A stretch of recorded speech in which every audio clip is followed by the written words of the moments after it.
जय श्री राम। पहाड़ में जागर। मैं अपने पूर्ण आवासीय विद्यालय नैनीताल में रहते और संगठन के कार्यों से लगभग कुमाऊं के हर क्षेत्र में घूमा टहला। कुछ अवसरों पर गढ़वाल के परिक्षेत्र में भी प्रमुख स्थानों पर जाना हुआ।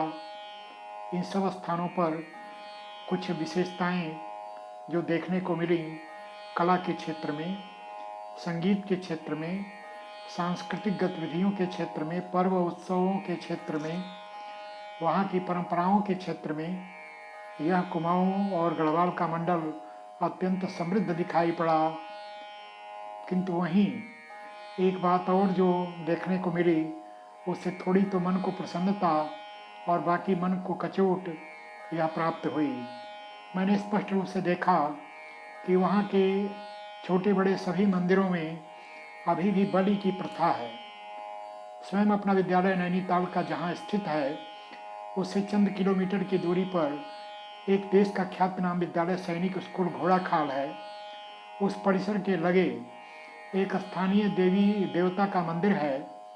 प्रारंभ में मैं उसे देवी का मंदिर मानता, बाद में उसे लोगों ने बताया नहीं, ये गोलू देवता का मंदिर है। वहाँ बलि परंपरा अपने इतने विकृत रूप में है कि मैं शाकाहारी बलि परंपरा का विरोधी, और वहाँ एक के बाद एक अविरल बलि दी जाती, बकरे की, भेड़ की, ऐसी अनेक पशुओं की, और उस दृश्य को देखकर मन कातर हो उठता। मैं आस्थावान हूँ, देवी देवताओं के प्रति मेरे मन में आस्था है, किंतु किसी भी दशा में मैं बलि को स्वीकार नहीं कर पाता। तो ऐसे ही गोलू देवता का मंदिर एक अल्मोड़ा में भी, जो मूल चेतिया में स्थित है, उस मंदिर में भी यही दृश्य देखा। पूरे कुमाऊं में जब कोई ऐसा प्रसंग, कोई ऐसी मनौती पूरी होती, तो कोई बलि दे दी जाती। बलि का उद्देश्य चाहे जितना पवित्र क्यों ना हो, लेकिन मैं इसे जघन्य कृत्य मानता हूँ। और यदि इसे धृष्टता मानी जाए, लोग इसे बुरा माने, तो भी मैं बलि परंपरा का किसी भी परिस्थिति में समर्थन नहीं कर सकता। यह दुर्भाग्य है। किसी शास्त्रकार ने लिखा भी, अश्वम नैव गजम नैव व्याघ्रम नैव च अजापुत्रावलिंद्यात् दैवो दुर्बल घातकः। इसमें बलि की विडंबना का दर्शन है। लोग बलि देते हैं, लेकिन अपने अनुसार। घोड़े की बलि नहीं, हाथी की बलि नहीं, व्याघ्र यानी सिंह की बलि तो कदापि नहीं, वह संभव भी नहीं। अश्वम नैव गजम नैव व्याघ्रम नैव च अजापुत्रावलिंद्यात्। बकरी के छोटे शिशु, निरीह बच्चे की बलि दी जाती है। दैवो दुर्बल घातक, मानो देवता भी दुर्बलों के लिए ही घातक सिद्ध होते हैं। यह मंत्र अपने आप में उस विडंबना की ओर ध्यान आकृष्ट करता है। हमें इस बलि परंपरा से बचना चाहिए। लोगों ने तो दुर्गा सप्तशती की एक पंक्ति को भी बलि परंपरा का समर्थक ग्रंथ मान लिया। यह बाद में छेपक प्रसंग जो जोड़ा गया, उसका द्योतक है। दुर्गा सप्तशती, यह देवी भागवत अपने आप में बड़ा प्रामाणिक और आस्था का ग्रंथ है। उसमें बलि परंपरा के सूत्र ढूंढना यह उचित नहीं। जैसे बलि परंपरा पहाड़ की एक विकृत परंपरा है, उसी प्रकार की एक और परंपरा देखने को मिली जो इसके साथ जुड़ी हुई है, जिसे जागर कहते हैं। मैदान में सोखा और ओझा जो एक अनुष्ठान, एक पूजा करते हैं, कुछ उसी प्रकार की पूजा पहाड़ में जागर की होती है। अपनी अपनी आस्था, अपनी अपनी नियत, अपने विश्वास के अनुसार पूजा करने की मनाही तो नहीं है, लेकिन मैंने पहाड़ में इस जागर को बड़ी प्रभावी भूमिका में देखा। कोई शुभ प्रसंग है, कोई अशुभ प्रसंग है, इसमें मनौती के रूप में जागर दिया जाता। देवताओं की जागृति, ऐसे जागर इस आयोजन को किया जाता। वहाँ के कोई ऐसे सोखा ओझा इसका आयोजन करते, उन पर देवी देवता आते और ऐसी पूजा संपन्न होती।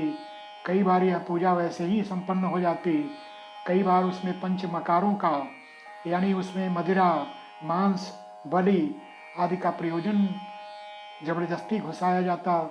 यह अस्वीकार्य है। इस जागर के साथ बलि परंपरा को कतई स्वीकार नहीं किया जा सकता। यहाँ तक तो लोग आस्थावान हैं, पूजा पाठ करते हैं, ये अच्छी बात है, लेकिन जागर से उनको बचना चाहिए। कोई सेना का नौजवान है, कुमाऊं रेजिमेंट का सदस्य है, वह छुट्टी लेता है क्या, तो मेरे घर पर जागर है। ऐसे इस पूजा के काम को लोग बड़ा महत्व देते हैं। जागर के लिए कोई कहीं से कहीं तक जाता आता है। तो मैं ये आस्थावान हूँ, लेकिन इस जागर को स्वीकार नहीं कर पाया। मैं प्रतीक्षा करता हूँ कि पहाड़ की यह परंपरा कब दूर होगी और लोग बड़ी परंपरा से मुक्त होंगे। बड़ी समाज का एक कोड है, भोले भाले पशुओं, निरीह जानवरों को की हत्या करके और देवी देवताओं के प्रसन्न करने की यदि ऐसी कोई प्रक्रिया हो, तो मैं इन देवी देवताओं के प्रति भी अनास्था रखता हूँ। मैं समझता हूँ कि मेरी इस कटु किंतु इस अनिवार्य व्याख्या को सब हृदय से आत्मसात करेंगे। मैं पहाड़ के लोगों का भी आह्वान करता हूँ कि वे जागर यानी देवी देवताओं के जागृत के लिए पूजा करें, अनुष्ठान करें, लेकिन ऐसे पवित्र कार्य को इस बड़ी और मादक पदार्थों से ओतप्रोत और समन्वित करके इस पूजा को न करें। यदि ऐसा करेंगे तो पहाड़ के लोगों के प्रति मेरे मन में असीम आस्था और श्रद्धा होती है। मैंने एक स्वतंत्र वीडियो में पहाड़ की समृद्ध रसोई की परंपरा, पहाड़ी डिश, इसका वर्णन किया है। वहाँ की कला, वहाँ के संगीत, वहाँ जागर के अवसर पर एक ढोल, एक डमरू के आकार के नाद को देते हुए गीतों को प्रस्तुत करने की जो एक भावना है, पहाड़ी धुनों पर जो वहाँ के संगीत का एक समृद्ध भंडार है, उसकी चर्चा करना अलग से आवश्यक नहीं। पहाड़ी धुन उपशास्त्रीय शास्त्रीय संगीत की एक धरोहर है।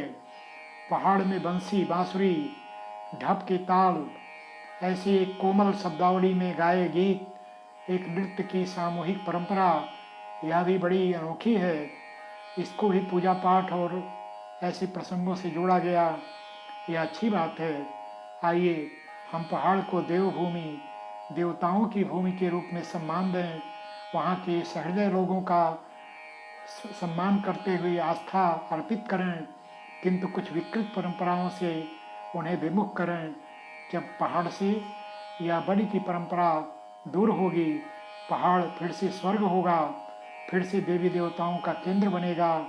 हम इस देवभूमि के प्रति देवतात्मा हिमालय, नगराज हिमालय की उपश्रेणी शिवालिक, इस सबके प्रति नमन हो करते हैं। जय श्री राम।